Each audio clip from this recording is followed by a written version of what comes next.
We're going to start the meeting. I'll call the meeting to order. If you could all rise for the Pledge of Allegiance. Pledge allegiance to the flag of the United States of America and to the republic for which it stands, one nation, under God, indivisible, with liberty and justice for all. Okay, we'll go ahead and start with Citizens Forum. Is anybody slated to speak? Yes, we have one, Christian Reynolds. Christian, you can say where you're seated. Just state your name and your address for the record. Thank you. Christian Reynolds, 352 Shady Drive, Hobart, Wisconsin. I've got 4 students in the district, 1 high schooler, 3 middle schoolers. My daughter graduated. I'd like to thank the board for continuing on a voice motion for pursuing the projects for expansion, including the pool. I'll disclose that I am a pool champion, if you would, that yes, I've got 4 sons in the pool, and so they're working well, and it's, they enjoy the swimming, they enjoy the music, there's a lot of great things. But we know that the pool is your oldest classroom in the area here. It was built in 75 or sooner, so it's not quite as old as some of us in this room, but it certainly has seen its thing. But with that affirmation of pursuing the pool, what are our next steps? And you're the school board, we are the, shall we say, community, and there's a bunch of people, the voters and so forth. What are your next steps? The board might not be familiar that there's organizations such as USA Swimming and Wisconsin Swimming, which are levels of organization in the club scene. And through there are possibilities of grants, and there's proposals, and there's engineering opportunities available. And if we take a look at these opportunities for grants and for labor, for engineering, things like that, well, those are just like fish in the water, though. They haven't been caught, they haven't been brought into the basket. So there may be things like due dates out there and proposals that require for funds. There might be 2 million, there might be 5 million. I really don't know, but we do know people who do know and who can find this information. So I would suggest that the board take a look at what assets are available outside of the referendum. Perhaps you guys say, maybe 5 million for the referendum, and maybe we try to raise 3 or 4 for the community or through the grants. Don't really know, because we also have to take a look at what's your vision. Are you looking at a utility pool? Are you looking at a community pool? Personally, I'm hoping that you will go for 2 bodies of water. One for the athletes, which is kept colder. One for the seniors, for the kids, and for, let's call it a play pool. It has to be warmer. Athletes will tell you that they will overheat in a community pool, because if you're going 200 yards, 400 yards, you build up, believe it or not, you sweat. You can have heat exhaustion in the pool. Coach here will nod and say, yep. So yes, thank you, Coach. So 2 bodies of water. A room like this in air, we can drop and raise and lower the temperature here quite quickly. In a pool, it might take a day, and you're not going to go up and down. It's going to just cause problems. So 2 bodies of water for the athletes, for the community, things like that. Also consider external sources, such as partnering with Prevea, with Aurora. Have some sort of, maybe when the kids aren't using the pool, have the community or maybe a health type thing to come in and do some therapies. These are opportunities that I hope will be explored because it is a community project. And if we take a look at What's Up Pulaski, which may or may not be the favorite board to look at, but you'll see that there's people who are saying, okay, we may use this, or we're looking for this, or looking for that. So these things need to be considered, but we also have to realize we're not building a Wisconsin Dells Mount Olympus here. It has to be within a margin. So perhaps we need to market this. How are we going to convince that family in Hobart? How are we going to convince that Sunnysider to spend 15 to 20 minutes to drive to come here to utilize the pool? And we know that people do want to use it because we can ask the pool people. Yes, people from Bondwell are coming down. People from, Gillette are coming down, and they're paying to use the pool. And it's showing up as a revenue source. If we start running meets, if we have abilities for stands, for things like that, we can run meets and we can generate funds to reinvest into the clubs and into the community.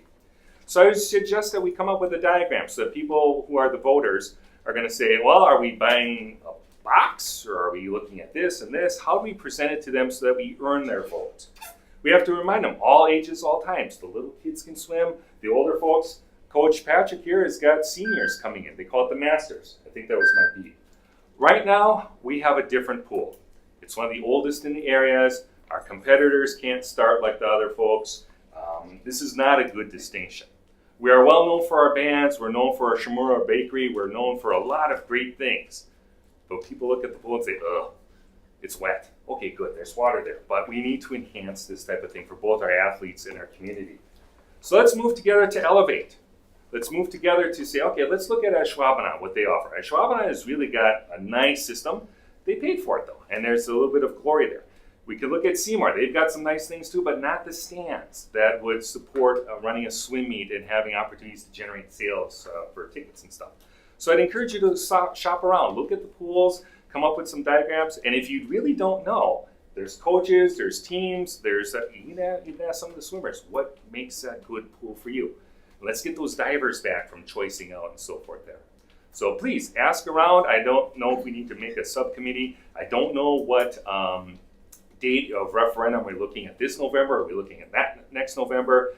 Get some community involvement because there are opportunities. And I'm not going to promise you the sun. I'm not Daddy Warbucks, but there are people out there. Grant opportunities, this opportunity, labor on some of this stuff. Let's see what we can do.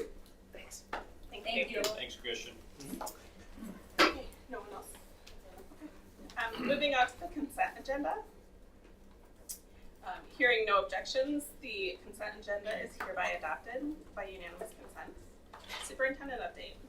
I would ask to move that to the end, just in light of having school perceptions online, if that's okay with the Any board. objections? Any problem with that? And also having our SROs here tonight. Sure. Okay, is school perceptions ready? Ready and willing, whenever you're good.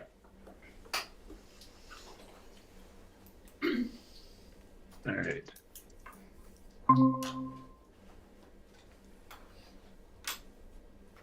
Oops. All right. Click the wrong button.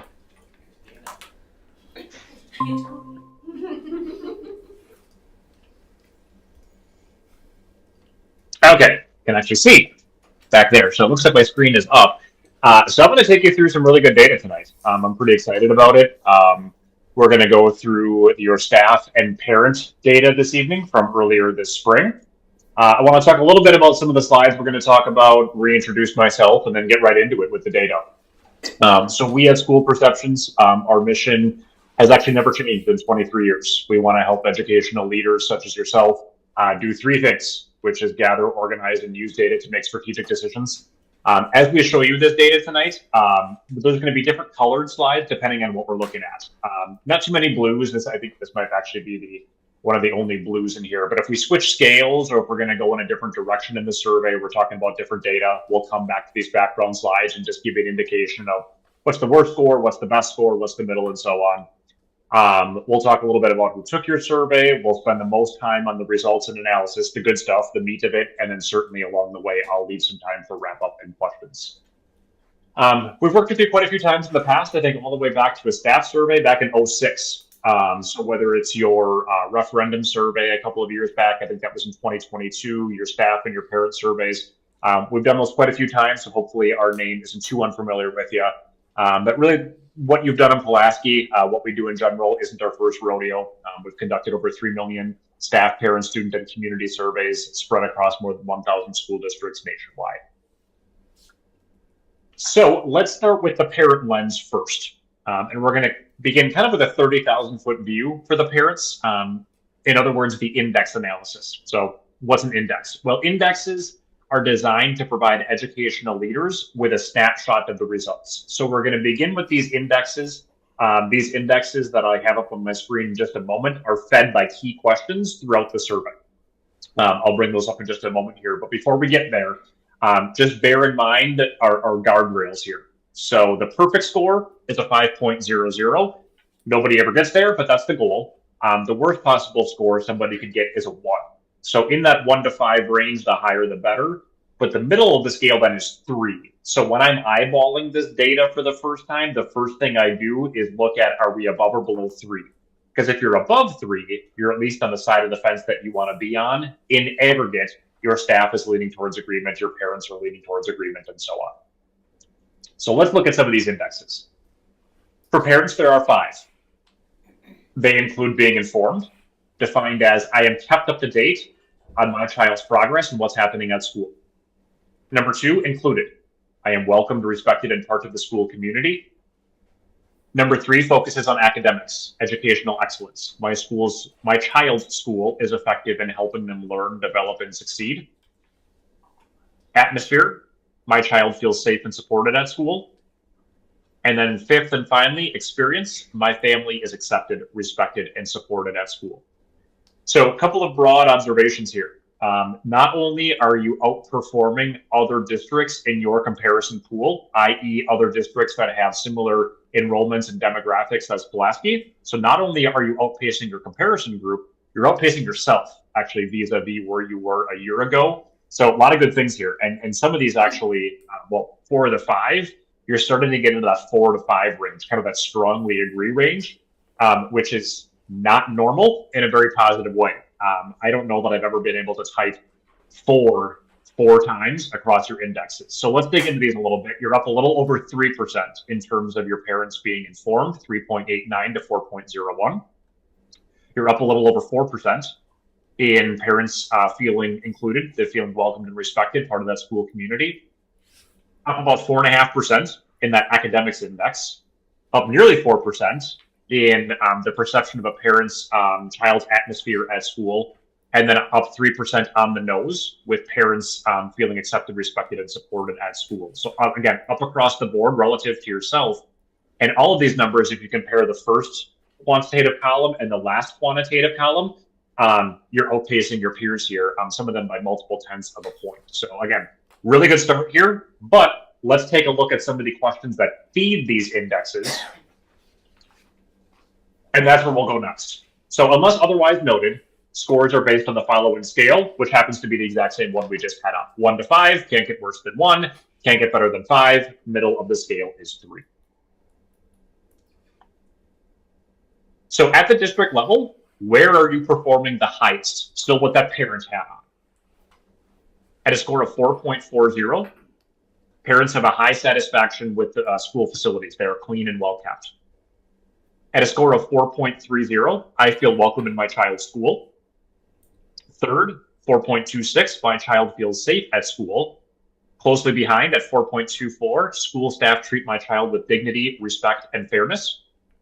And then finally, overall, my child is able to handle the emotional challenges of school at a score of 4.11. On the other hand, when you make a list, something's got to be at the top, something's got to be at the bottom. So let's talk a little bit about these and contextualize them a little bit. So what are the 5 lowest scoring items from your parents? First observation here is none of them are above 3. In fact, you're really not even that close to 3. So even though these are at the bottom, I would firmly put these as they're still good scores. It's just they're less good than the really good data you got off with. So it's not uncommon for multiple scores here at the bottom to be below 3. In other words, it's not uncommon to have parents in aggregate disagree about some of the items in the survey, and you're nowhere near that. Even your lowest performing item is well into that agree to strongly agree range. So you're in really good shape here. Again, when you make a top, you got to have the bottom. So let's look at these. I have opportunities to provide feedback to the school or teachers, 3.84. Leadership is doing what it takes to make our district successful, 3.72.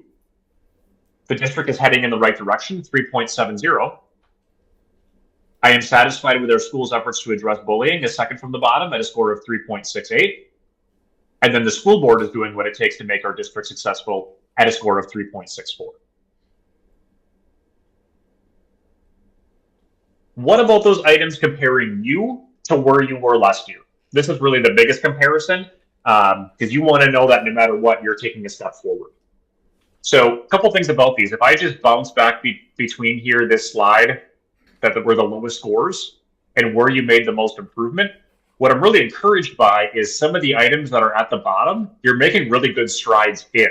So for instance, bullying was second from the bottom, but you're doing much better than you were last year. So I'm really pleased that the areas that were at the bottom are the areas that are evidently getting strong attention and resources from you and from your administrators. Again, that's good because that tells me that resources are being put into the right area. So over 9% growth, I am satisfied with our school's efforts to address bullying. That bottom item, the school board is doing what it takes to make our district successful, was the second highest item in terms of growth, 7.1% specifically. There was a healthy culture at our school, up nearly 6%, as is the district is heading in the right direction. And finally, parents feel much more satisfied as well, with school communication being both timely and transparent. For context here, it's pretty uncommon to see magnitudes of this growth in a normal survey. Fortunately, we've seen a lot of growth from a statewide perspective year over year. But I would say that normally when we see growth, it's still in that 1, 2, 3% range. So I would say not only are you growing, but you're growing faster than the norm in these items for parents. Another piece of good news, I don't have any data for you here. At the district level, none of your items are worse than they were last year. Every single one of them took a step forward vis-a-vis where you were this time when I was with you in summer 2024. So I don't know that I've ever made this before, actually. Typically, there's something that's worse than you were a year before. No news is good. Great news here, maybe. I got nothing for you. What about communications? We're going to change scales slightly here. Instead of being on an agreement Likert scale, now we're on an evaluation scale. So poor to great, 1 being the worst still, but 4 being the best. The question read overall, how would you rate communications from school? 83% of parents are giving you a good or a great. And much like before, you're not only outpacing yourself from last year, you're outpacing your comparison peer group. You're kind of between the good and great range at a score of 3.10. Last year at this time, you were at a score of 2.92, which equates to 6.2% growth. And among your comparison districts, a normal score is 2.93. So you're outpacing them by about 0.2 of a point or so. As you think about continuing to make improvements in communication, it's all about getting information out at the right time to the right people, but in the right way. So for your parents, you kind of see a couple of tiers here. For your parents, they really want emails when you want them to know something, and they really appreciate the automated phone or text notifications. Those really floated to the top. I would say kind of in that second tier is your LMS, your FIFA, your Canvas. Meeting with teachers and administrators, over a quarter of parents marked that, followed by a newsletter as well. They value the school and district newsletters. Not only is the top of this slide valuable, though, but I think it's just as valuable to look at the bottom. It felt like maybe 10, 15 years ago when we would give a report like this, Twitter was quite high. It felt like every district had a Twitter account, and they would post about concerts and basketball games and how the softball team was doing in the sectionals and whatever. There's just not that many people looking at it anymore. So I don't know if you had a Twitter account, if you have one, if you thought about restarting it. But what this tells me here is I just wouldn't put too many eggs in that basket, because people just don't want to learn from you via that route, or from any social media for that matter. So whether you're thinking about starting something, or whether you put something on there, Facebook is a little bit higher, but still Facebook is still substantially less so as a parent's wanting to go to it for information than some of these other items. In fact, I would say that Facebook is a little bit behind some of the other districts we work with. Typically, that's a little higher, but not in Pulaski. Overall satisfaction, then. So this was the wrap-up question. On a scale of 0 to 10, how likely would you be to recommend our schools to a friend or family member? There's a couple of ways to look at this slide. First, relative to yourself. Your spring 2025 score is 8.07. Your spring 2024 score was 7.76. So you're 4% ahead of where you were last year, and you're ahead of your peer group. Normal score is 7.61, and again, you're at a score of 8.07. So you blew them out of the water. So those are two ways, comparing this data to yourself, comparing it to peer groups. Another way that I like to do it, though, is by summing up your 8s, your 9s, and your 10s. So when you do that, you take 37, you add 13 for 50% on the dot, plus another 20%, and you're at 70% exactly. The research behind this question suggests that anybody who gives themselves an 8, a 9, or a 10 will act as an ambassador on your behalf. They will go out and talk well about what the district is doing, and they don't have to be motivated to do so. They don't have to be asked about it. They're the conversation strikers. They're the ones that will talk to somebody behind them in the concession stand or at a family reunion and talk about the really good, cool things that are happening in the Pulaski Community School District. Not to sound like a broken record, but again, in terms of good news here, it's not normal to have 70% of your parents be ambassadors. And I mean that in a good way. Usually it might be a hair over majority, maybe in that 45, 50, maybe a little over 50% on a good day. but to have 70% of your parent survey respondents identify themselves as ambassadors on your behalf is a really strong position to be in. In fact, your average score at an 8.07 means that your average survey taker is an ambassador on your behalf. You added another 11 and 3 for your 7s and your 6s. I lost my math. What is that? 84% of your parents believe that you have a positive association of what you're doing. So really a lot of good news here on your parent data. That said, I'm going to wrap up and move on to your staff next, go through a very similar pattern of the index analysis, the items, overall satisfaction, and then a few questions that were asked for both groups. But before I do so, any questions about the structure of the data or anything you heard about parents so far? What percent of parents reply to the survey? So, like, for what we sent out, what did we get in for results there? Yeah, good question. Compared to last year. Yeah, compared to last year too. Yeah. Mm-hmm.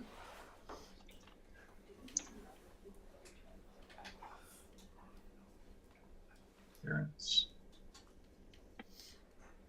So you had 635 responses. Let me look at where you were last year.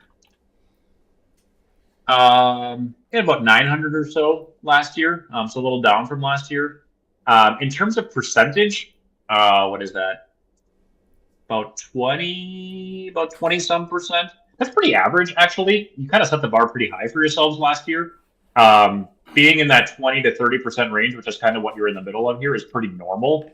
I also would say that in terms of the percentage, we on our end changed a little bit how we did that. So instead of requesting one email address per child, we've tried to be more inclusive and say, well, if there's an email attached to a kid, ship it over, because you never know which parents looks at the email, which parents recently separated or divorced.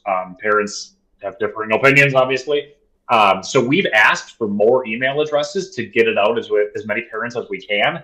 That said, if one parent takes it and tells their spouse, yeah, don't worry about it, I already did it, it looks like you got 50% when you really got 100% from the family. So that said, I keep a closer eye on the raw number than I would on the percentage, just because we asked for so many email addresses that the denominator can be a little bit inflated.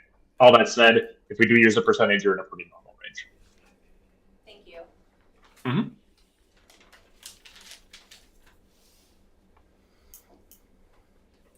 Anything else regarding parents? Nope.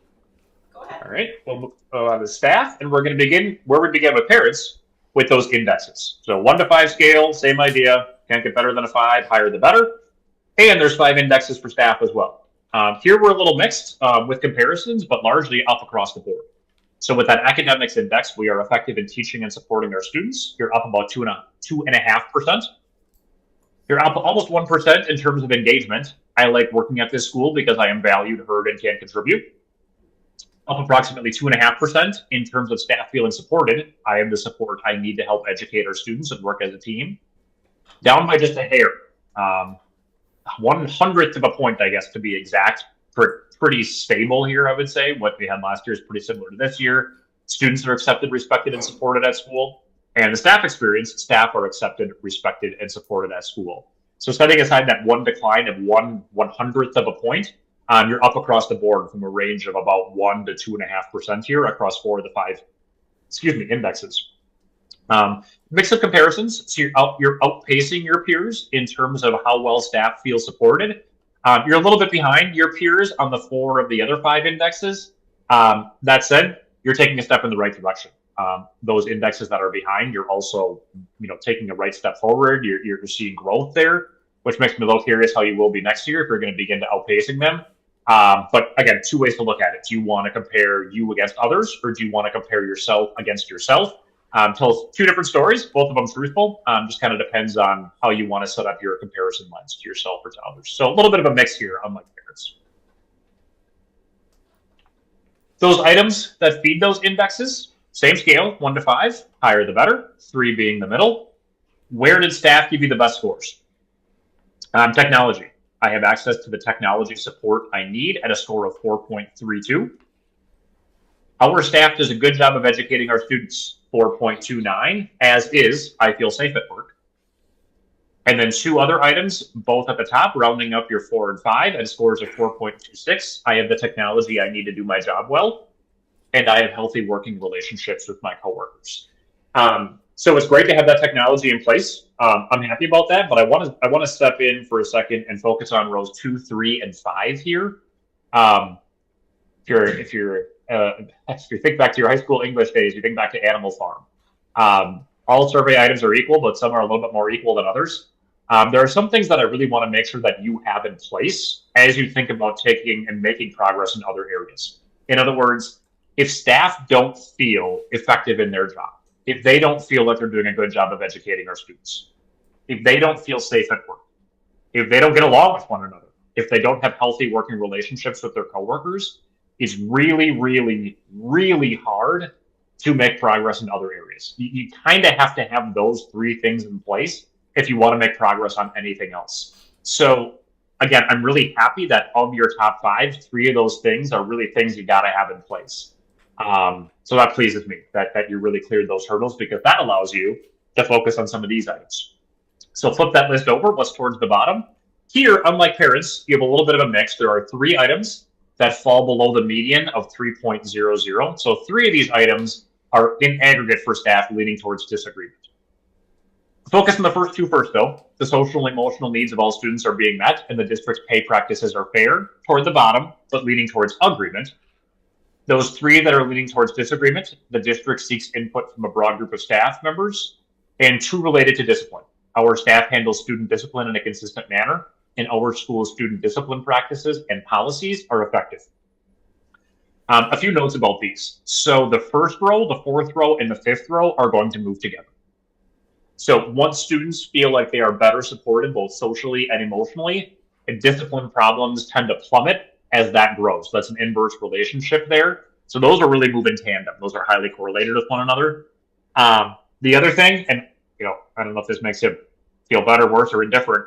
I truthfully, hand to God, can't tell you the last time that I gave a staff report and didn't see discipline be at the bottom. And that's probably over the last 5 years, especially coming out of COVID in 2020, 2021. We make some templates for these as we put together reports. And at some point, I'm just going to put those in part of our template, because those are always at the bottom. If you have the answer there's about 14,200 districts across the country that want the answer, because it doesn't matter where we work, the Midwest, Arizona, Colorado, Washington, Massachusetts, Pennsylvania, it doesn't matter. Doesn't matter where we work, doesn't matter the school, doesn't matter urban, rural, rich, poor, doesn't matter. Discipline seems to be at the bottom. So I don't know if you're in good company, but you're certainly in large company there with discipline being towards the bottom. So you, much like other staff members, really want help focusing on discipline.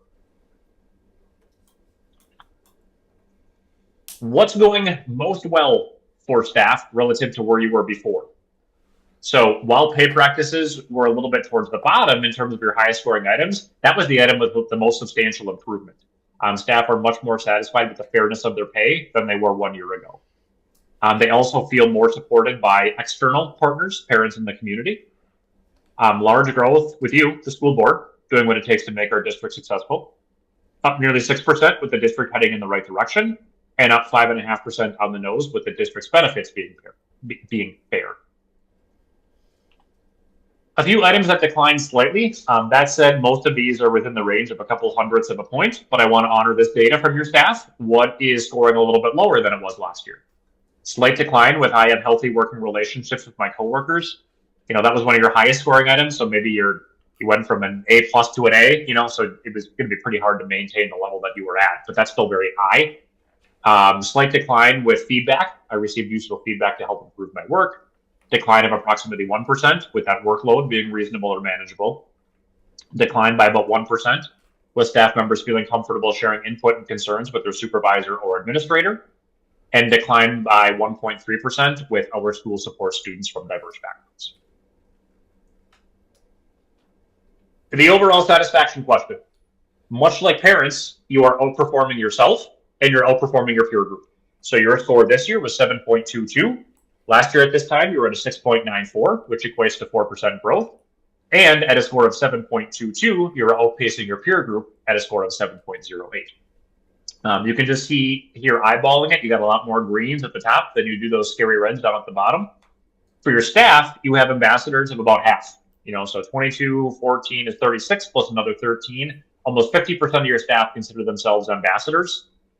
You reach a fairly similar amount of staff that have a positive association of what you're doing compared to parents. There are just fewer staff that are ambassadors. But once you add in the 6 and the 7s, you're looking at pretty much the same percentage that are 6 or higher in your parents than there are 6 or higher in your staff. So going in the right direction and still doing better than your peers here for your staff. A couple of questions then to finish this up that were asked of both groups. So as opposed to separating these out, I juxtaposed them together. The planning priorities. Please choose up to 4 areas that you believe we should focus our planning efforts. There were some items that floated to the top for both groups. So you're hearing in stereo here from your staff and your parents that these groups really want you to focus on recruiting and retaining high quality staff. And some corroborating information here. They really want you to focus on how you can best support students socially, emotionally, and those mental health supports for students, which isn't surprising based on some of the discipline data we heard earlier on from staff. Now, the thing to bear in mind here is when we ask this question, we purposely don't treat it as an evaluation. At no point are we asking people to rate these things. We're just saying, there's limited time, money, and resources in every school. Knowing that, where do we focus those limited time, money, and resources? So, for instance, if you've really done a good job and you've instituted all kinds of mental health supports for students over the last few years, if it's really, really going well, and I want you to keep the train on the tracks, there's a good chance I might check that. I'm really satisfied, keep going, love the progress, I might mark it here. But the same thing can also be true. If I'm unsatisfied with students' mental health supports, I may check it still. So all this can tell you is where do people want us to focus? It can't necessarily tell you on purpose whether these things are going poorly or whether they're going well. In terms of the bottom 5 planning priorities, there was one overlap here. Your staff and your parents are less concerned with technology access and devices. You probably put a lot of effort into that in 2020, 21, 22, so those might already be in a pretty good place. But of the entire list, that's where staff and parents have overlap in terms of just things that are less in need of your attention. Note that the list did vary just a little bit. So parents were not asked about dental insurance, for instance. The dental insurance, the life insurance, and the disability insurance floated to the bottom for staff. Parents didn't have those equivalent options. Otherwise, what floated to the bottom for parents were world language offerings, a variety of course offerings, integrating technology into learning, and student transportation services. So most of it was the same, but there were some slight variations or additions for staff. Excuse me, then future planning. So this was set up for you to continue down the path of some potential facility work. So to minimize the tax impact of the last referendum, several important projects were not addressed, including the 5 that you see here. Indoor athletic facilities, including wrestling, replacing the pool, a fitness center could be on the table, some CTE spaces, and some miscellaneous district-wide classroom improvements and support area improvements. Given the costs and the investments needed, the district would not be able to cover these in the annual budget. Therefore, you as the board would need approval from local voters for a capital referendum to support a combination thereof of these projects. So what did we learn? What advice did folks give you?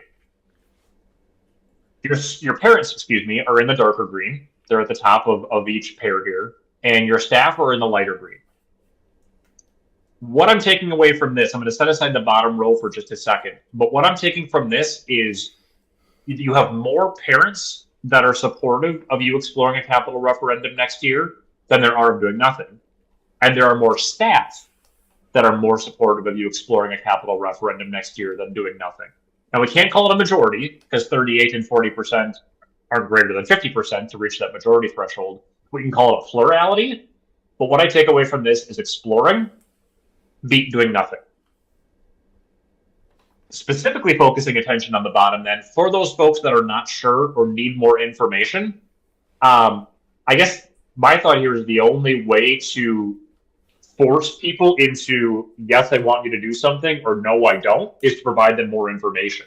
So I guess my takeaway here is probably continuing to explore something Because that way then you can gather more opinions. You can put pen to paper and come up with a plan of this is what you are going to do, what you're not going to do, when you're going to do these things, what the costs are going to be, and then most importantly, those associated tax impacts. But I think what I see here is continuing down the road, because what this is saying is it doesn't mean you're going to go to a referendum. It just means that at this time, you might open it up to exploring. Right now, you can't, you don't know. You don't know if you're going to go to referendum. You don't know if you're not going to go to referendum. But I think what you can commit to at this point, at least, is gathering more information on what the right thing to do is, because that's the only way to get people off the fence on the bottom with needing more information, is to provide them with more information. So that wraps up that report. So broad questions, staff questions, or other things that I can do to help you out with digesting that fire hose drinking of data. I kind of have the same question, but just staff response, what Sure. percentage we had for that compared to last year as well? Yeah, you bet.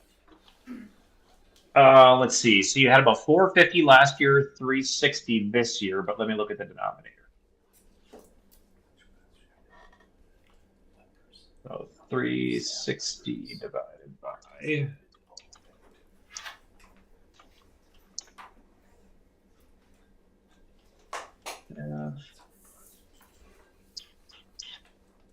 Oh boy. 360 divided by 589, what is that, about 60-ish%? Yeah, a little over 60%, I think. That's firmly in the average. In any given district, 60 to 75% is average. Let me give you the exact answer. 360 divided by 589. Yeah, you're at 61%, so you're about as average gets in terms of staff responses. Thank you. Mm-hmm. Rob, we didn't see this presentation before right now, so I'm going to have a lot of questions once I can actually digest some of this. Can you send it to us, or can you send it to us? Sure. And then I also want the granular data we got last year of question by question, building by building, lined up against each other.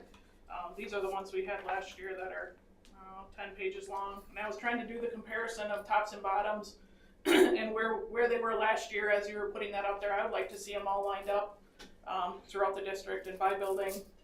We worked hard to get this data last year, and I'd like to see it again. Yeah, and it seemed like you made a lot of good progress. So. Yep.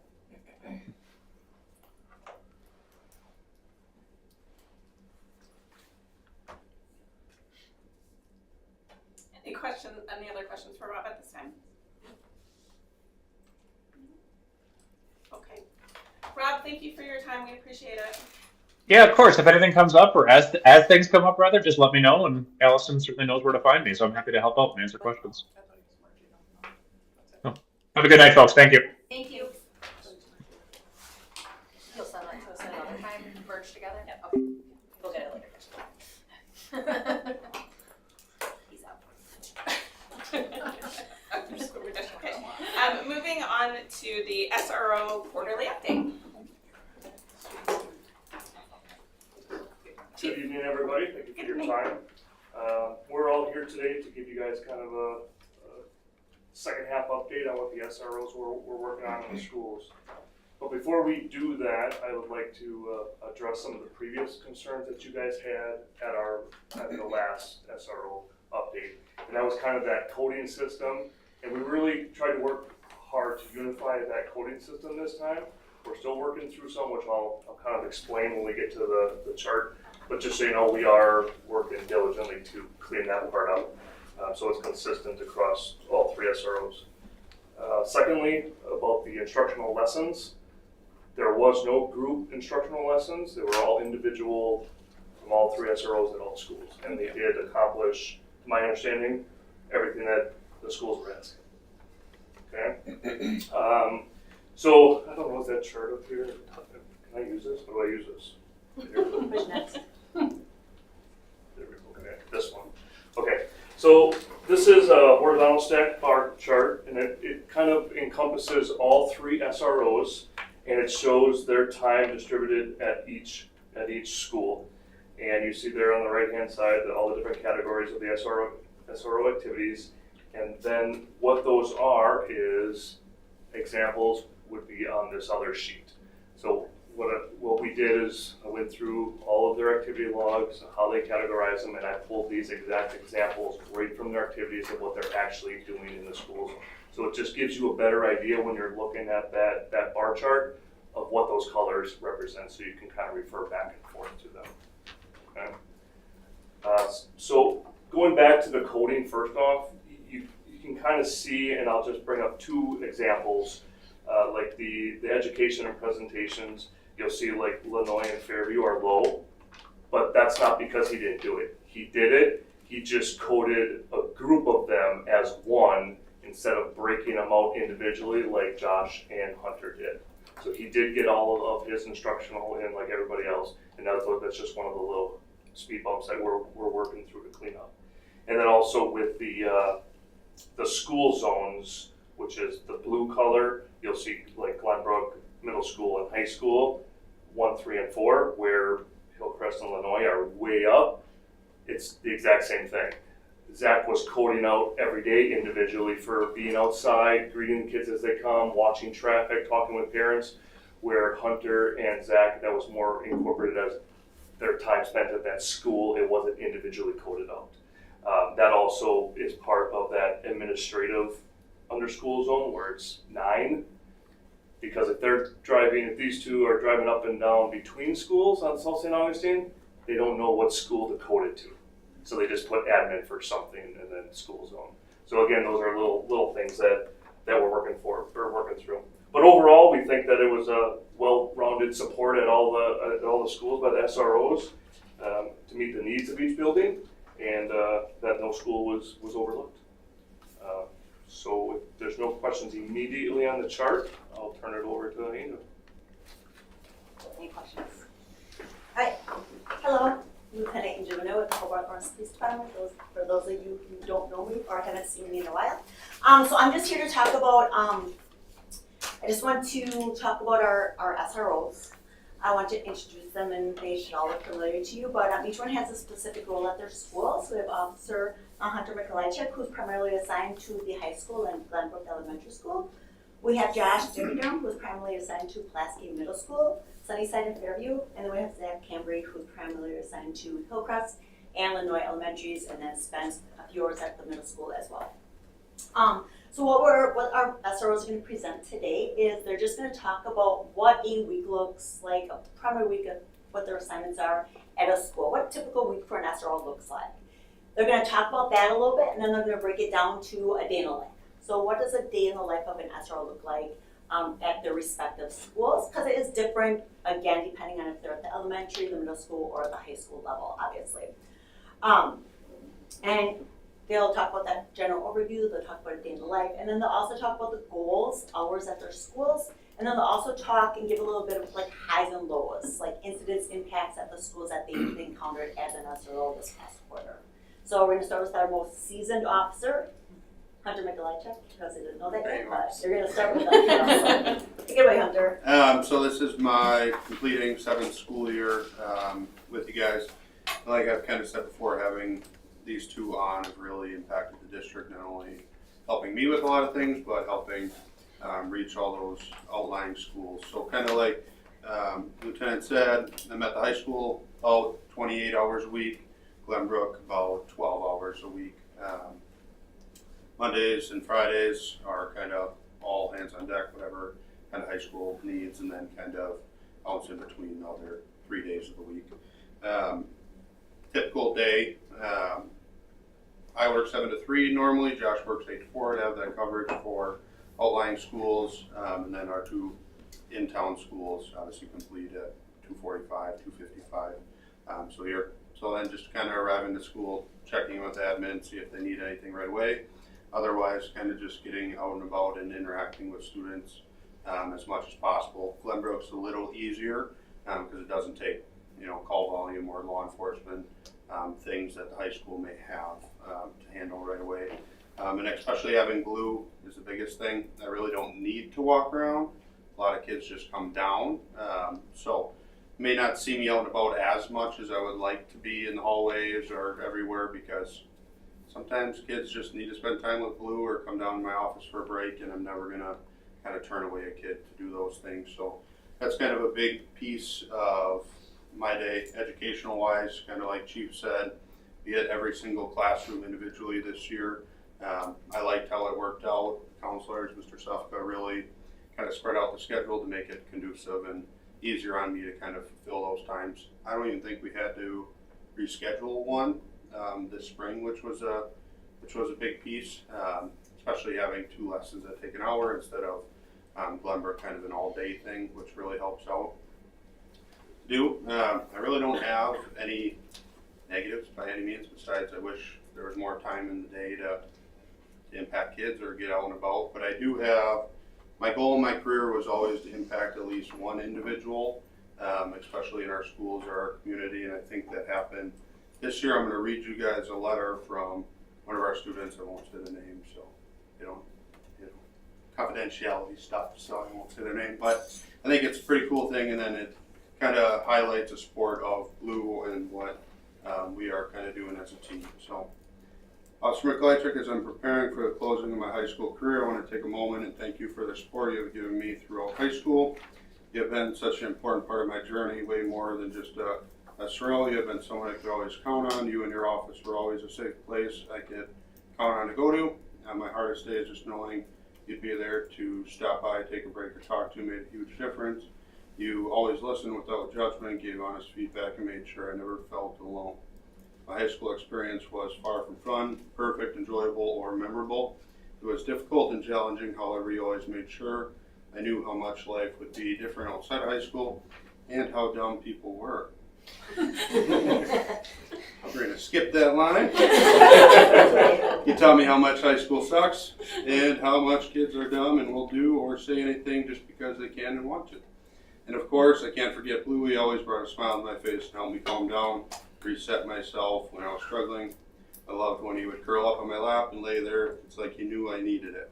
He brought me so much peace and comfort even when he was being crazy. And no, I just didn't like to come see Blue. I also kind of wanted to come see you, which was nice. Thank you for always making sure I felt safe at school. I really appreciate how you were so kind, present, and supportive. Helped me through so much that I've gone through in such a short amount of time. I'll always be super grateful and thankful for you. Also, I promised to get you the Kentucky Derby tickets. She did promise me, so hopefully we'll get those when she finishes college. But it kind of just shows just one student, especially kind of the highlight that we can make on our children within our school district. We hope we can continue to do that for years to come, and especially having Blue now, even in the 8 months time frame of school, we can really kind of see those strides and that impact, especially in summer school now. Kids can kind of relax a little bit, have fun with him. I can't really even walk through the lunchroom this morning. I think there was 50 kids surrounded, whatever. But that's a fun thing of having him and seeing the community have that support. Also, I like music in the park and stuff. I went on this Sunday.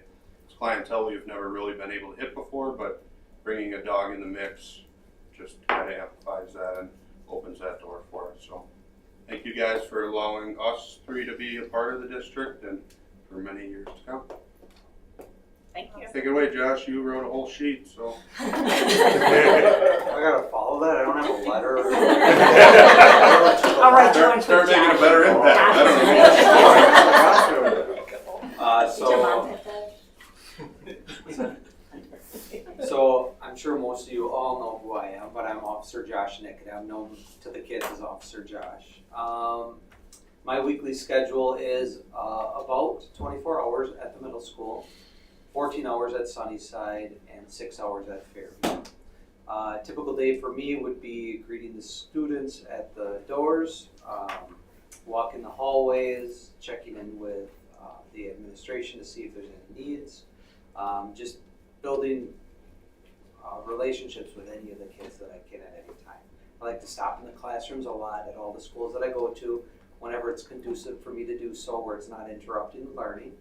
And then some of my goals, my main goals are making the students feel safe at school, always feeling safe that they could come to me and come stop by me if there's any problems that's going on at school or at home, to make sure that they're comfortable with me. And just building those positive connections. Some of the negative parts that I would have to say that can be frustrating at times is when students are reoffending after I've spent a lot of time with them with trying to give them guidance, education, redirection. But I understand that there's certain reasons that are underlying that are causing this, so I try to work extra hard with those students, give them the extra support they need to try to help out with that as much as I can. So that's one of my goals that I focus on. Some of the positives that I enjoy, the big one that jumps out is just the excitement that the kids have when they see me when I come to school. Or when they see me in the hallway or after a weekend and they see me again, it's just, it's incredible to have that with the kids. I love that at schools. Also, I'm sure you probably all know, but I have a bowl of candy in my office. And that was told me by my trainees at Nazaro to make sure you put candy in the office so that the kids come and visit you and they come and talk with you, and it'll help bridge that gap and build a connection. So it's definitely worked because it's like a train of kids that just keep coming through. But the good part about it is that some of the kids, I guess, feel that like they don't want to take the piece of candy and just leave, so at least they'll talk with me and I can build that connection with them, ask me how my weekend was, tell me how their weekend was, or how their day's going. And there's a lot of kids now that just over time building that connections with them, that they'll sit in my office and have longer conversations with me. And it's just a great piece to just have so many more connections with all the students at the school.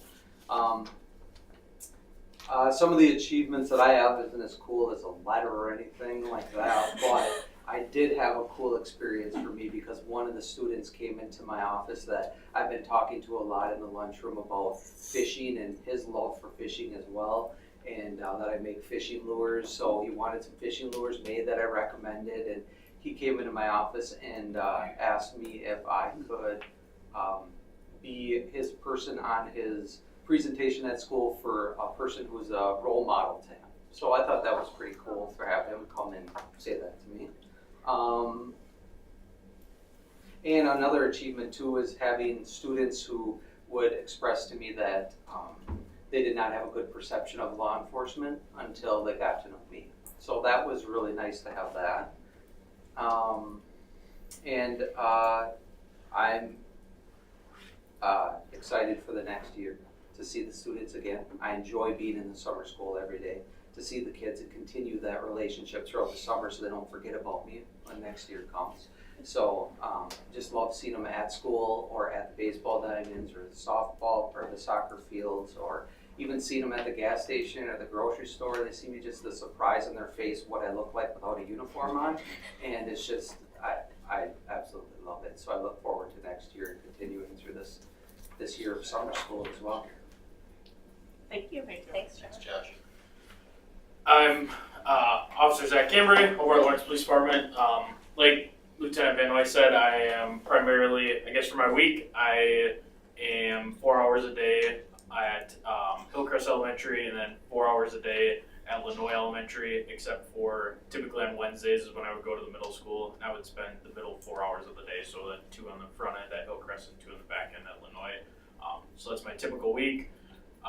Typical day for me, much like the other guys, get to school right around when the kids start arriving, hang out front, make sure that everything in the parking lot is safe, there's not anything going on. We get lots of issues with parents speeding through parking lots, so making sure that that's not happening. And then after that, just like the other guys said, hanging out, walking around, visiting classrooms. One of my favorite things is usually when I would get to Lanoy, second grade would be out at recess and I'd go out and play football with them because I'm a huge football fan. So if I get to relive my glory days and be the best football player out there because it's second graders, I'm obviously going to take that opportunity. When the weather's nice, there's no snow on the ground, trying to get out there and play football with them. Visiting classrooms when they're not busy. And then obviously the teaching that we got to do this year versus last year where we didn't get to get into the classrooms as much, being able to get in this year and teach kids things that, valuable things that we have to talk to them about with our experience in law enforcement. And then even some of the other stuff that maybe isn't just because we're a cop we can talk about, but because we're a cop, the listen when we talk about it. Like bike safety is a great example, you know, that we don't have to be a cop to talk about that, but they listen to us because we're in uniform and they're more open to hearing about it. But yeah, so a typical day, if I have no lessons scheduled, visiting classrooms, checking the building for safety, being out front during the beginning of the day and being out front or watching kids go into the buses at the end of the day. I guess my highs for the year, my biggest high for the year is I had the opportunity to meet with a boy at Hillcrest every single day. I work with him for 15 minutes a day. He was dealing with some family loss over the past summer and a lot of behavior issues this year, and getting to spend that time with him every single day, building a relationship and seeing how towards the end of the year I had to keep reminding him that I'm Officer Zach, he can't just call me Zach. But seeing that relationship and knowing that this kid who has been going through all these things and the struggles that he's had in this past year of his life at such a young age, and knowing that he'll grow up and not have any fear of law enforcement, hopefully, because of the relationship that we've built, and he's always happy to see me. He looks forward to that time. It was a big high for me, and that's exactly why I got into this, is to do things like that. Some other really cool things that I got to do this quarter since the last time we've been in here is I got my basic SRO schooling done, and then me and Josh went to ALICE instructor together to be able to teach the ALICE stuff that we talk about, because up until that time, Hunter was the only one that had the instructor certification. So me and Josh got to do that together. We went down to Waukesha. Josh is a good guy to ride with. He keeps a conversation going. Yeah, he's a good talker. So that was a lot of fun. I did get the impression a few times. Can you just shut up? When I would just reach over and turn the radio up a little bit. All right, This is news to all of us up here. We have no idea. This is totally shocking. But yeah, so we got to go to some cool trainings and stuff this year, which are some other good accomplishments. Me and Josh getting to go to stuff together, I think, is important for, as we're two different police departments working together, building that bond. Me and Josh doing things like that together when we're both from different departments really helps with stuff like that, and I think that's definitely a step in the right direction in keeping this relationship good as it has been for the past 2 years or almost 2 years since we came together. I don't really have any lows other than now that school's out. I know Jenny G told me not to say this, but I'm going to say it anyways. I'm a big fan of year-round school, so I can not work because right now I'm back on the road for the summer. So, Cross Jenny.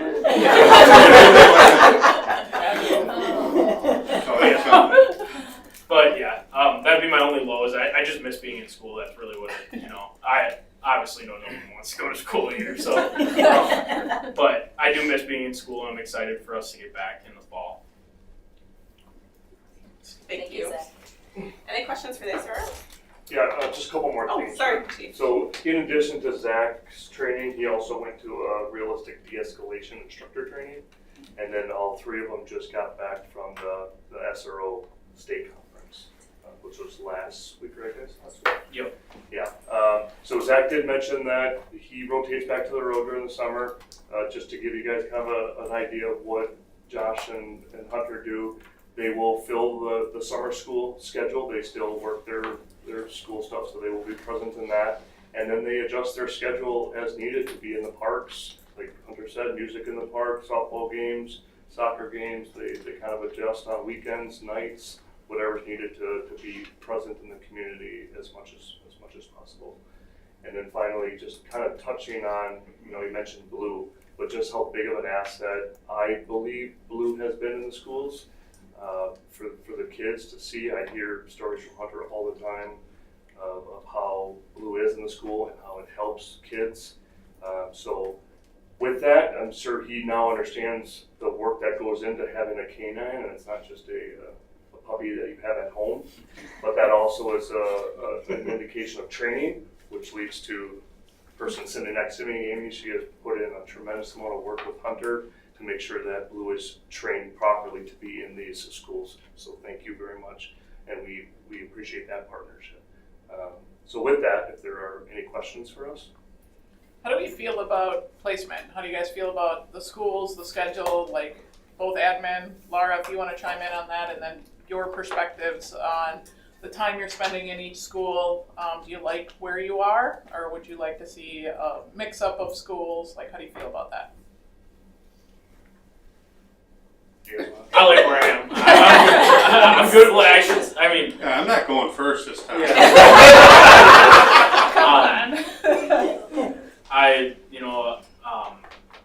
I like the administrators at my schools. I like where I'm at. Obviously, Hillcrest being in Hobart, those are a lot of the kids and families that I know in Illinois. And we have a lot of Illinois kids from Hobart too, with the west end of the Centennial area. So I'm very happy in the middle school. I get to see some of those kids once they move out of Hillcrest, Illinois, and that's really nice to see those kids again once they're at the next level.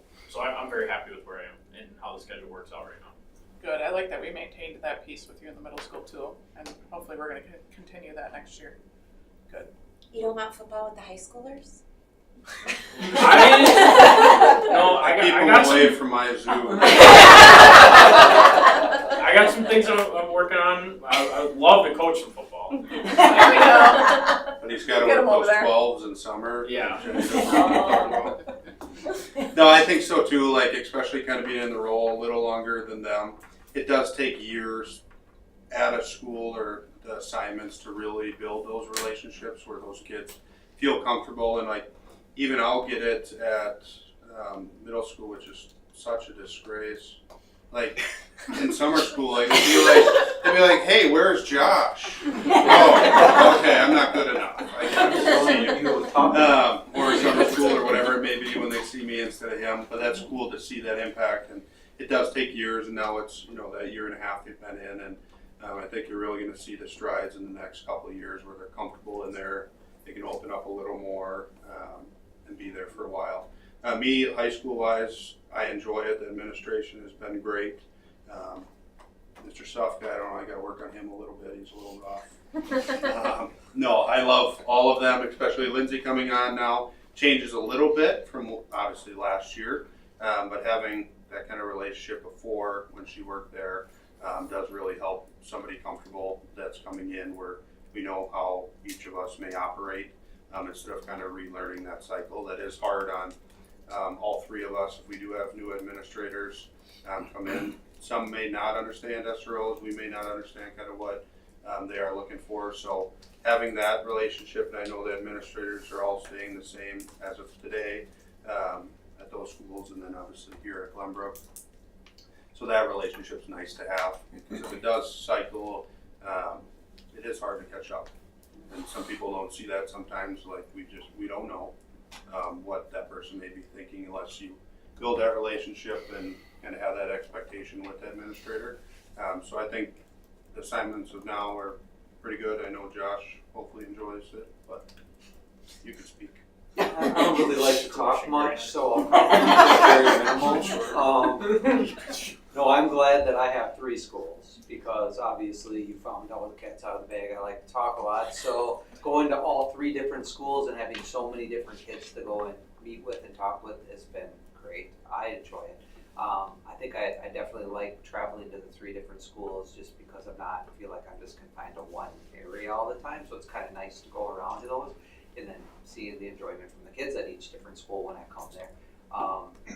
So I think that's really good part of it. Plus, I didn't even add in, like at every lunch at every school that I'm at, I go and talk to every single table. I walk literally to every table and talk to every kid at every table that's willing to talk to me, that I'm not interrupting their lunch. So I'm finding the time to be able to talk to all those kids.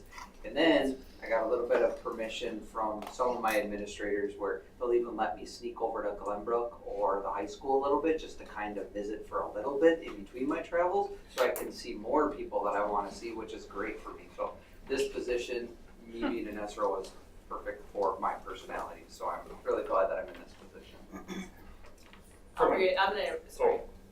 From an admin standpoint, Everything that they're saying is 100% true, right? It is 100% true. But you have to add in the other of just their overall well-being, right? So we have to constantly be monitoring, are they, because with any job, if you're in it, the same thing, no matter how dynamic their job is, their overall snapshot that they gave you is kind of the same, right? Are they plateauing? Are they still being productive, even though they may not be aware of it? So that it's just a constant monitoring of it and trying to find a good resolution. But it is difficult once they build those relationships in that school. Then you just pull them out. I've worked for some places where it's 3 years and you're out. Well, you're just building those relationships in 3 years, and now you got to put a new. So it is a balancing act of the well-being of the SROs and then the productivity that they're providing to the schools. But it is something that we look at. Okay. Not only myself, but even with the school administration as well. Yeah, and I'll piggyback off that. Things of common themes: consistency, building relationships, that carryover of having that sprinkling of a little bit of that elementary, then middle, then high in elementary. I think this is our first year with really going at this with the education piece too. I want these gentlemen to feel comfortable going into those classrooms, teaching our students, along with that partnership with their counselors and our school staff, that they can have those conversations of, hey, I noticed this is what I saw, what do you see, or what are some things that we could do together as that partnership to help our students overall. So I think it's always possible to be revisited as far as looking at different schools or different allocations of time, but I think right now, I believe we'd like to stay consistent with where we're at for next year for sure. Excellent, that's good. Thank you. Any other questions? I just want to say thank you. I think it's been a great year, and I really appreciate everything you guys do in our schools. I think it's fantastic. Thank you all. Thank you all. Thank you. Thank you. Thank you. Okay, next on the agenda is the 25-26 WIAA membership. So basically, every year I come to you guys with that. It's just a renewal. It basically just says that if the board president and our superintendent sign off on it, that we agree to follow the WIAA rules, and that we're gonna offer the same sports that we offered the year before. So that's all it is. And there's no changes this year. No changes. Do you need approval of this by the board? Dina, do they need approval, or does she just need to sign off on it? We did last year. I move to approve the WIAA membership as presented. Second. There's a motion and a second to approve the WIAA membership as presented. Any other questions or comments? All those in favor? Aye. All those opposed? Motion carried. Thank you. Yep, thank you. Thank you. Next on the agenda is the CISA 8 contract. Yeah, so the CISA 8 contract was provided to us. These are estimates, but we can look at the services that are going to be provided. The services, as you look at the list, are for students who have low incidence disabilities but high need disability-related needs. And so we do utilize our services from CISA 8 to be able to fulfill those responsibilities and get the staff who are certified and qualified to meet those needs. So right now, again, these are estimates based on the number of students that we have at any given time in any of these need categories. And we work with CISA very closely to make sure that we can meet the needs of the kids. So the big dollar amount is deaf and hard of hearing, $323,000. Is that like one-on-one? Like, can you describe kind of what we're paying for there? Yeah, there are several students in our district who have deaf and hard of hearing needs. So the teacher of the deaf and hard of hearing is responsible for providing direct instruction for students to be able to learn different ways to advocate for themselves, to be able to have their hearing needs met.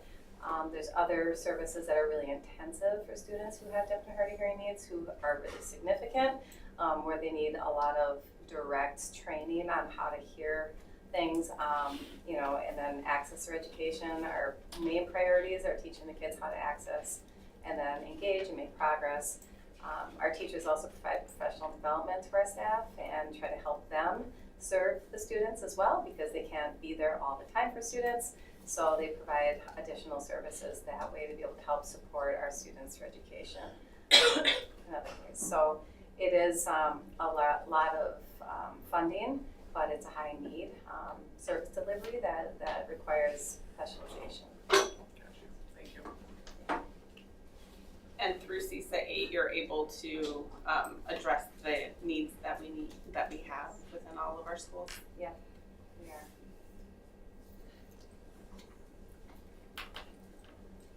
I move to approve the CISA 8 contract as presented. I'll second. There's a motion and a second to approve the CISA 8 contract as presented. Any other questions or comments? All those in favor? Aye. All those opposed? Motion carried. Thank you. AGR reporting for Glenbrook. Curtis. Hi, thank you. Twice a year, once, just after the winter assessment period and then after we wrap up school through DPI, submitted a board memo. The only real difference here, we were basically 18-1. That's one of the strategies. Otherwise, you can provide some coaching or one-on-one tutoring. Towards the end of spring, we got a latecomer into our kindergarten class. Worked with Jenny and Allie and Mark, contacted DPI.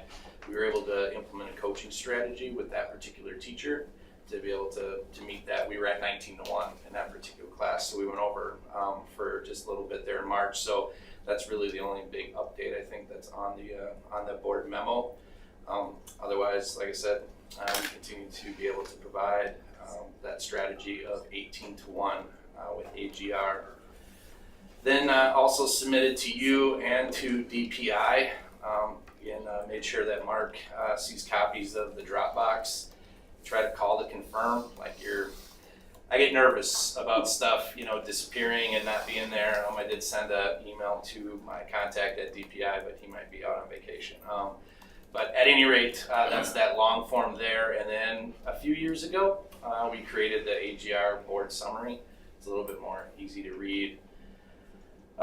Listed all of the strategies, talked about our Glenbrook reading and math goals, which matches our district goal of 100% students demonstrating growth. Listed all of the strategies that we used throughout the year.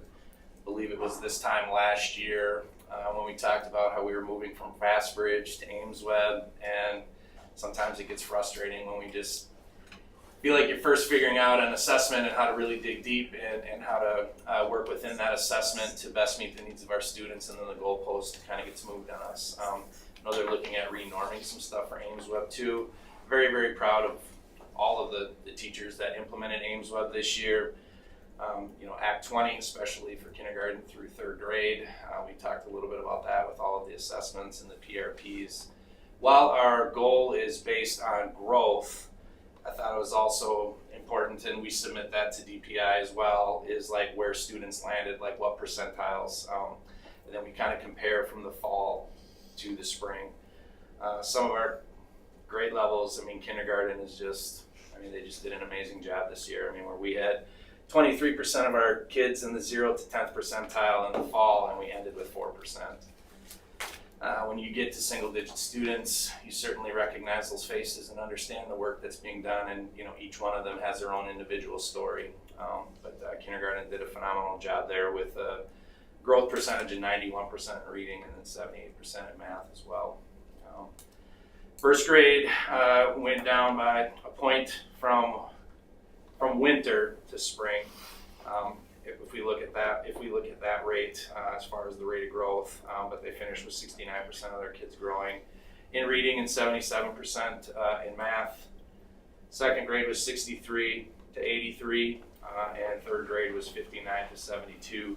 Some of the things that we've already looked at when we share this data out is, it seems like we start off 91 and then we kind of keeps dropping. So I will say, sitting in on some third grade collaborative team meetings, discussion there around the work that they were doing with all of the work. And like I said, Jenny and Rhoda and the team from the district did such a great job creating a scope and sequence. And really, I don't know how many times we told the teachers how lucky we were to be in Pulaski that we actually had a plan to get through all of that data from DPI as it related to PRPs. The school board created a day for us to be able to put together those PRPs, which I know was super appreciated. But at third grade, you start getting into that intermediate level, we heard conversations about for some of our veteran teachers, they're kind of excited about feeling like they're on the precipice of becoming really good reading instructors with all of the training and things that they did through Cox Campus. So that's always refreshing to hear, that we weren't blame anywhere else about anything else. They were staying focused on the work that was being done. Crystal, our LST, she's kind of our data queen. She loves doing it and can't thank her enough. Just some other side notes: in kindergarten, was super happy. Like I said, we only had 6 students that didn't make typical growth, and of those 6, 2 of those 6 are already above grade level.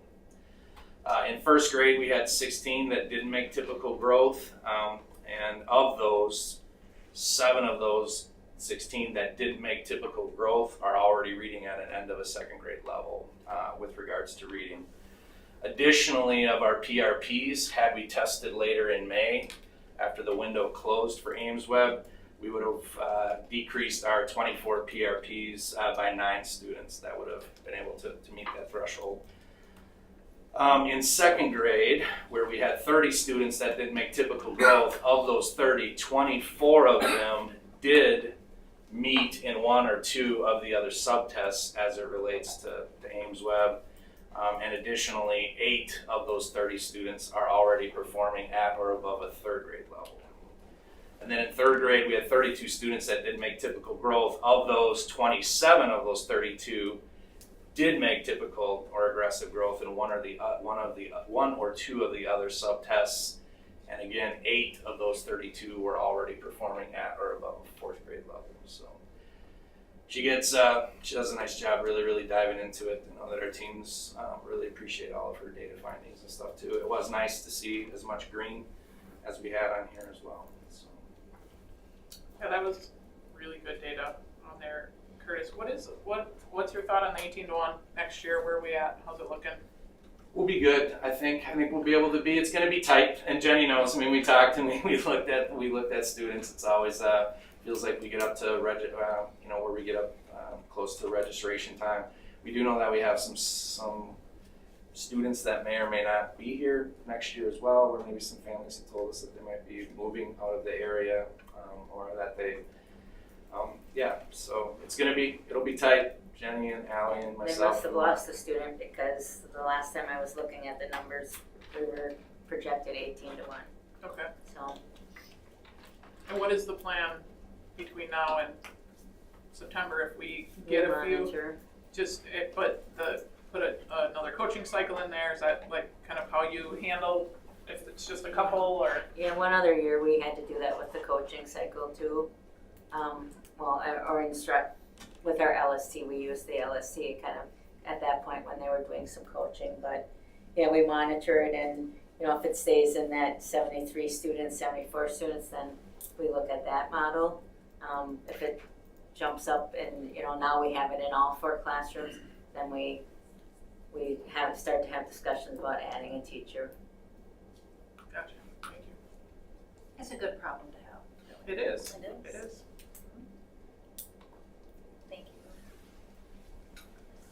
Thank you. Thank you. Any other questions for Curtis? No. Thank you. Thanks. Moving on to staff compensation. So we have been working with the Pulaski Education Association, and they have ratified the agreement for the 2.95% increase on base wages, and then also looking to do a supplemental 0.05% on top of that for 3% total.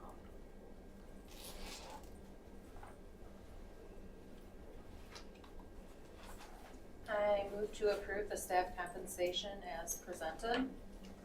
Second. There's a motion and a second to approve the staff compensation as presented. I just wanted to clarify, this is for all staff, not just... All staff will see 3%. Okay. Any other questions for second? Just except temporary and casual employees, which would be your scorebook workers or whatnot. So just clarifying that otherwise all employees, yes. As presented covers it though, because it's correct presented that way. Right. It just wasn't.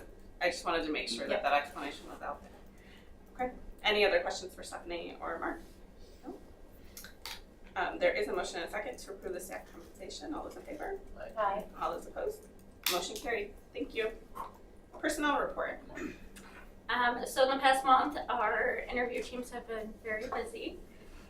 For the high school, we have, I believe it's Brenna for English, Mackenzie for math, and Jacob for math.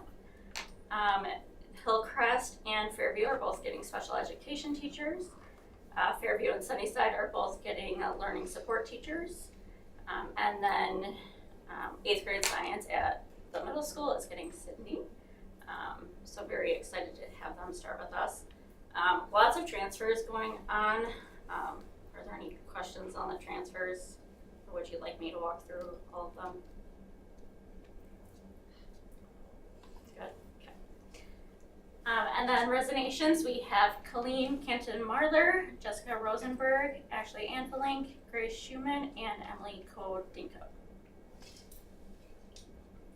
And that should be the last of our resignations, as contracts were due earlier this week, so we should be good there. And where do we stand on staffing needs for hires?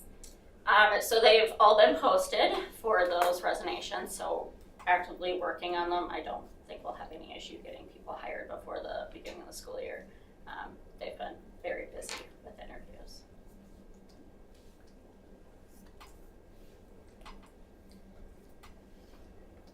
Is there a motion regarding the personnel report? I move to approve the personnel report as presented. Sorry.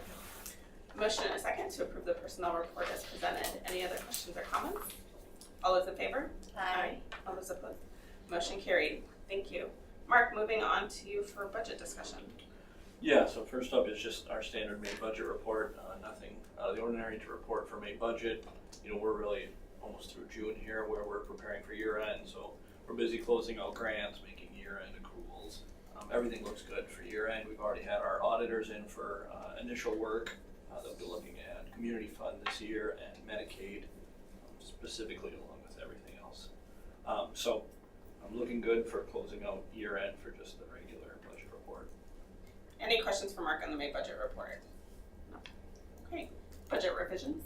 Yeah, so there's a memo with the budget revision. The budget revision is really a culmination of things that have happened throughout the whole year. So anything that has been done with budgets, most of them are department driven. So you know, a good example is athletics was here. If they host an invite, revenue comes in, they have expenses for the event. They submit a budget revision. We make the changes in Skyward. We don't take every one of those to the board because it's budget neutral. So, but we do have to have formal approval. It's publicly noticed on our website that our budget has changed since it was adopted in October. So it lists all the accounts that have been changed. In the memo I put a summary. So the majority are when grants come in, any sale of district assets. We talked about the iPad fleet was the big one in September. And then a lot of them are just in and out. So field trip fees, athletic entry fees. So that report that gets noticed is budget neutral. Revenues went up, expenses went up. Doesn't change our bottom line, but is formally noticed and approved by the board.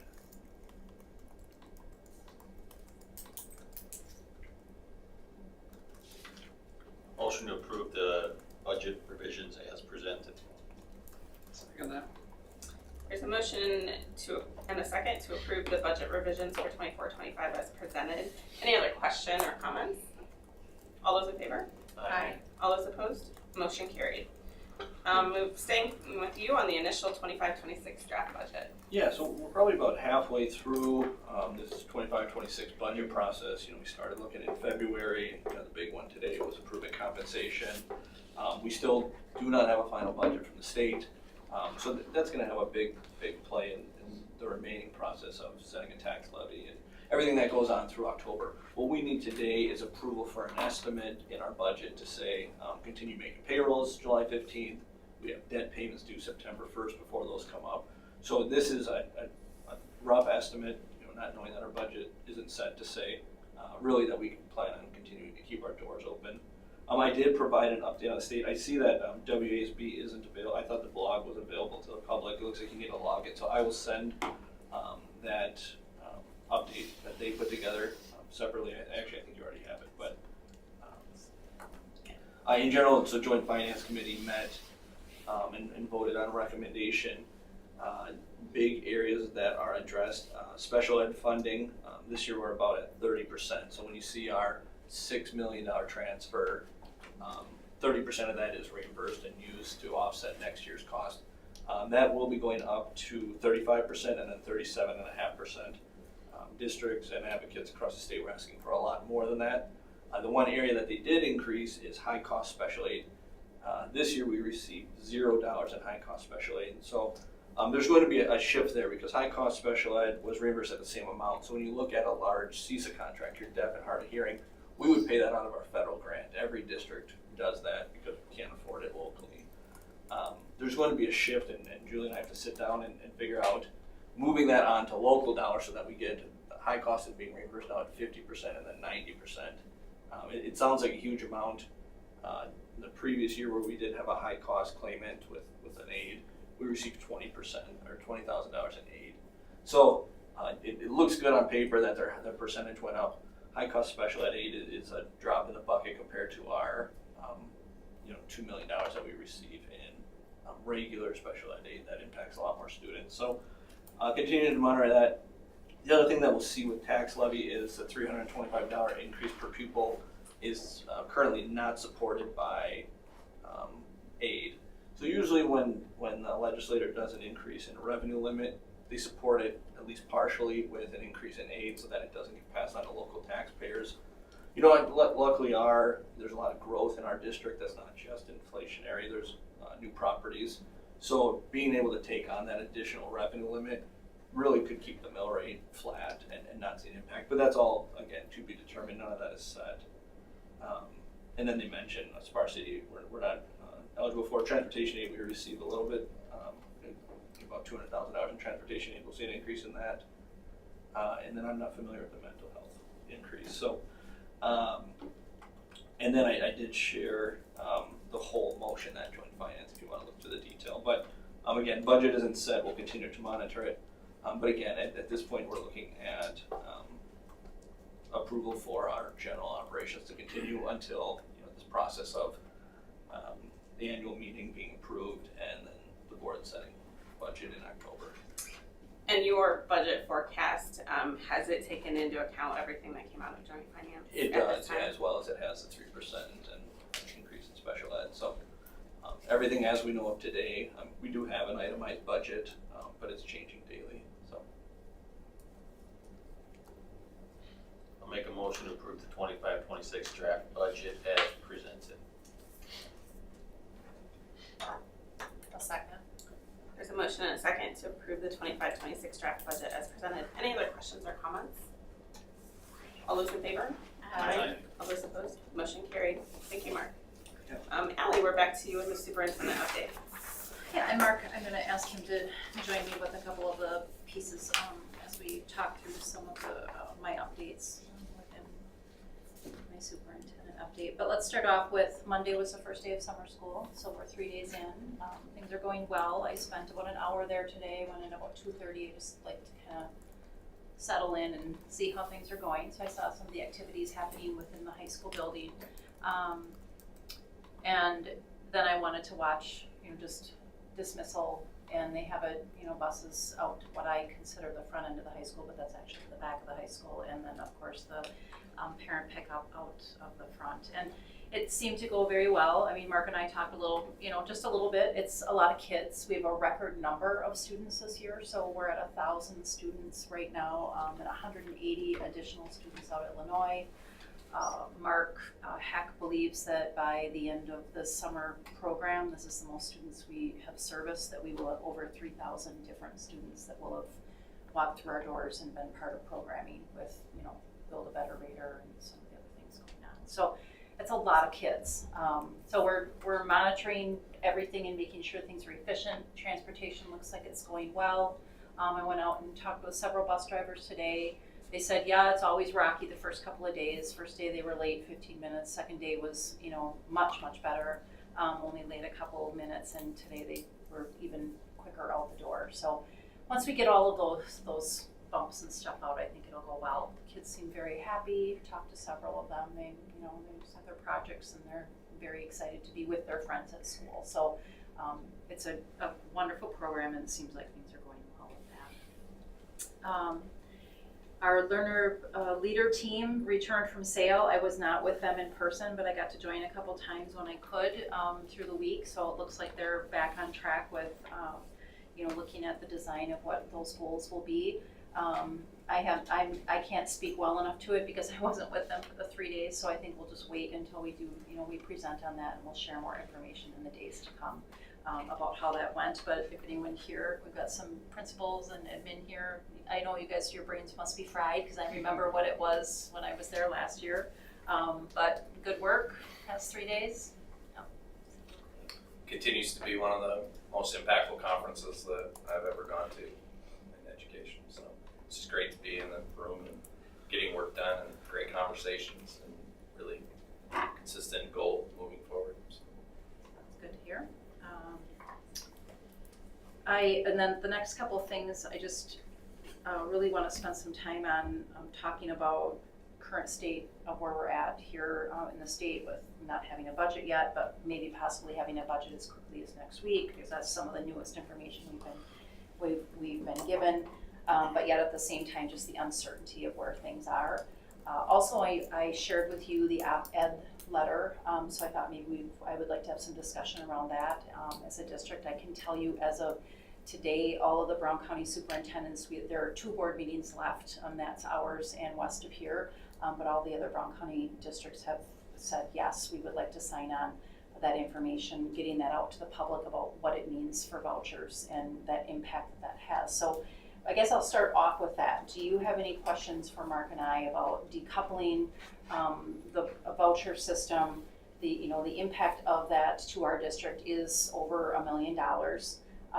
And we feel that no matter how you feel about private school versus public school, this is more about let's just make sure that we're all doing the same thing and we're putting out the clarity of information in the same way. So do you have any questions for us around the vouchers or that letter that I sent? And do you have any concerns with us signing on as a supporting district with the rest of the Brown County schools? There's a couple things that I would like to clarify. Just so everyone is clear, the parental choice program, actually there's 3 separate ones. There's Milwaukee, Racine, and then the rest of Wisconsin. We are part of the rest of Wisconsin, so I cannot speak to Milwaukee or Racine. In that letter, it sounded like our teachers aren't certified or don't have credentials, and that is absolutely not true. Everything I need to turn in, I need to verify all of our teachers' certifications, that they have their degrees, things like that. The other piece too is it also sounded like there's no supervision of things. We are audited 3 times a year that looks at everything, our budgets, any money that's used that we are spent, our attendance, our families that are part of the program. So that letter was, when I was reading it, I'm like, these things are not accurate. So I just wanted to clarify that because I understand this is a large part of our budget, and just to make it sound like we could hire anybody to be a teacher or we weren't being held accountable is inaccurate. And Sarah, just to clarify, you're talking on behalf of ABBM at this point. Correct. Okay. You're not talking about the Pulaski School Districts. Yes. Okay. Thank you. Sarah, is there something that that I can help with this letter, because it's just in draft mode yet? If there's something that you would like me to take back to bring those concerns to delineate something a little bit better, I mean, I can certainly bring that to their attention so that when this is actually drafted and sent, that it reflects that. Is there something? I guess just the biggest thing is there was that line in there about, it was on the second page, the second paragraph. Okay. It had made mention about,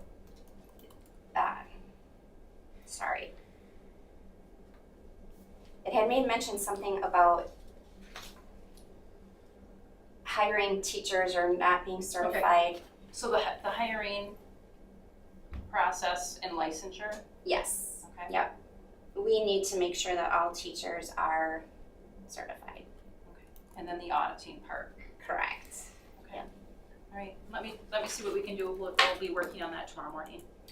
And then just something from the state convention, decoupling was brought up with WASB, and that was something that was voted on with all the school boards of Wisconsin.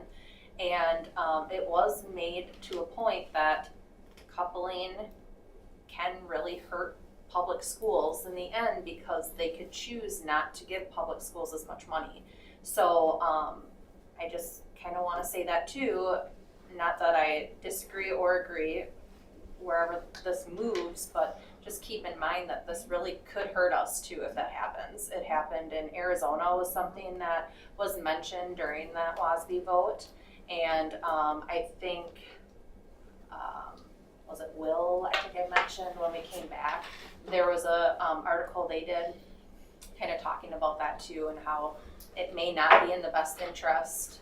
Right now we may have a governor that likes public schools or says he does, but that may not always be the thing, and we could really be hurting in the future if this moves forward, depending, where the government goes.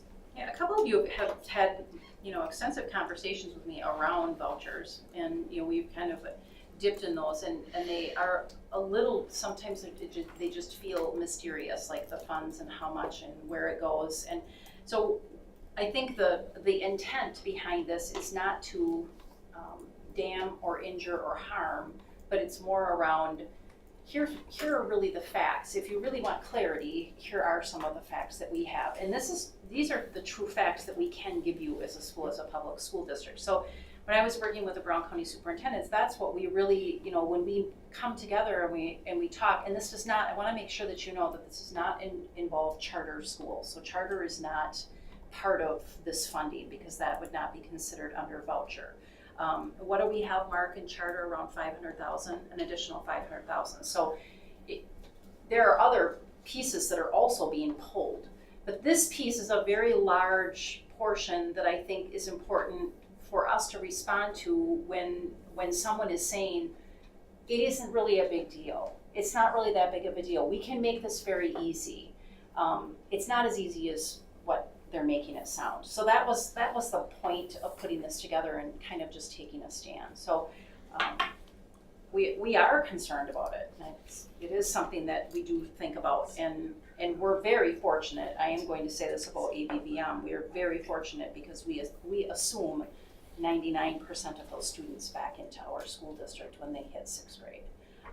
So it is a loss for a time period, but we get those kids. We look at those kids as our Pulaski kids. But I just want I want attention to be drawn to the amount because we've spent some time on it. We can tell you now the amount of money that vouchers are pulling, but it isn't always made public. We're doing different things, advocating in different ways in Brown County. So I can let you know that in Green Bay, they went ahead and they advocated to have their tax bill looked differently in the city.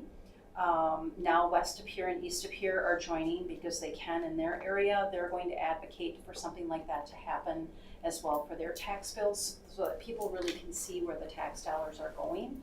And I think that the public needs to be more informed about where their money is going because we're a very easy target to just say the schools are taking all the money and they're why do they need more money and they're just taking all the money. So we're trying to bring more clarity to that. So I don't know, Mark, if you have anything else that you want to add? No, I mean, it's a very complicated formula. And we're just trying to we're not trying to complicate it further. Right. So, again, $1 million on our tax levy is a reduction of aid and then passed on to local taxpayers. So thinking back to last year, $22 million tax levy, just about 4% of it went to vouchers, and that's not clear except for on the revenue limit worksheet, which I see and not many other people do. So, and if any of you ever looked at the revenue worksheet, no one would understand it anyway. Not for or against, but just again promoting clarity and not complicating the matter further than it already is. So you mentioned De Pere, West De Pere, Green Bay adding it to their tax bill.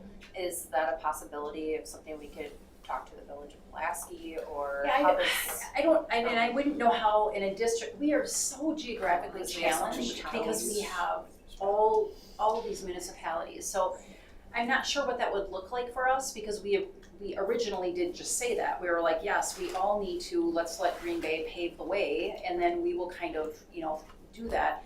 It's just not as easy for us. I don't know how we would, but we certainly could talk about it if we could find a way to do it. County level. Yeah. I mean, I think it's positive to look into, what that would entail because, we have 4 counties and, so many different townships, village, all the things. So Mark and I can kind of talk about that, I don't know. Yeah, I mean, the pushback may be, I believe we have property now in 4 counties, and you're also thinking of our town clerks don't have the same resources that, a Brown County office does compared to. Yeah, I don't know what work goes into Sure. that, Yeah, just the information, Yeah, I guess. pros. Yeah, Sure. if everyone's cool with that, I think that would be nice. With that explanation, does anybody have any objection to Pulaski signing on to this op-ed letter? I think the letter's great. I think you guys did a good job. I think the public needs to know this. I think as we talk about special ed funding, that's a big piece of this, and the quote from the school's website that says we don't have to take those kids and we won't. We're not comparing apples to apples, so when I hear people say private schools keep public schools in check and things like that, like we're not comparing apples to apples, and now we're gonna completely remove the funding and put it somewhere else so we don't see it, and I think the public needs to know this. I hope it's shared widely. Well, I think it is going to be shared widely. A response will happen, and when you have this many school districts signing on from their superintendent and board presidents, it will definitely be noticed. So you can bet that there's going to be something, I'm sure, in the Press Gazette. I'm sure that they'll probably have a little something on the news as well because she usually grabs what goes into the Press Gazette. So I would think that this would be widespread, which will be good, and it's actually a good timing because then, as we're hearing things Mark's talking about, the grim news that came out of last week's JFC budget hearing and knowing that, we're gonna be right back at it, I wanted to let you know that from our end here locally, I am working with Eric and, we're drafting letters constantly and retweaking them and getting them out to our reps, and making sure we're staying in contact with them to let them know that our voice is there, that you need to, be listening to what we're doing here, and what we need in the district, and we make sure that we've got the right facts. So if you would like, I'm going to also forward you out some of those links as board members. You can also contact our representatives, and make sure your voice is heard as board members, and that really helps us as well. And it doesn't matter if they're getting one from me, and they're getting one from Mark, and they're getting one from a board member. As many as we can flood those email boxes with, the better. Can we also add in Act 20? They haven't, Joint Finance hasn't released the money, but we've put in for our diagnostic screener to get some of that reimbursement, but if June 30th comes along and they don't release that money, it goes back into their budgets, and then we just put in for professional development, and we figured a cost of about $1,200 to do training per person for Act 20 this past year and a half. So we don't know what that reimbursement will look like because obviously they'll prorate it around the state, but we had 113 or 118,000. I'd have to look back at the spreadsheet that we invested in training our teachers that was mandated but unfunded, and so and then there's a third thing that I know that we put in a reimbursement for, which was part of our HMH, and so none of those things will be reimbursed if Joint Finance doesn't release that money by June 30th. It was 50 million. Is that what was sitting in there? Yes. And I mean, we are at a time where we do have a very large, with this much of a state surplus, we really feel that this is a time where we need to have loud voices around education, because we're not, obviously not fixing the funding formula in school, so we need to do something else. I also, there will be, you will notice that when I send you the list of representatives, I always contact Joel Kitchens. He isn't actually one of ours, but he's our education voice, so we've been emailing him as well. And Senator Wimberger is important to make sure that things cross his desk. So I'll get that out to you. You should probably have that tomorrow morning at some point in time. I'll get you those, I'll get you that information. And then the last thing I just wanted to let you know is that we did communicate out with our families that Hillcrest and Sunnyside will be opening on time, and it will all be starting school at the same time. That's all I have for you. For that letter, is that signed from the board as a whole? Just that they're just asking for a board president's signature on the superintendent. Any other questions? And moving on to the second citizens forum, does anybody wish to speak tonight? No. Okay, well, thank you for all for coming. Our next meeting is a workshop meeting on July 16th, the middle of July, in this room. Hope to see you here. And now just a motion for adjournment. To adjourn. Second. Motion and a second to adjourn. All those in favor? Aye. All those opposed? Motion carried. Thank you.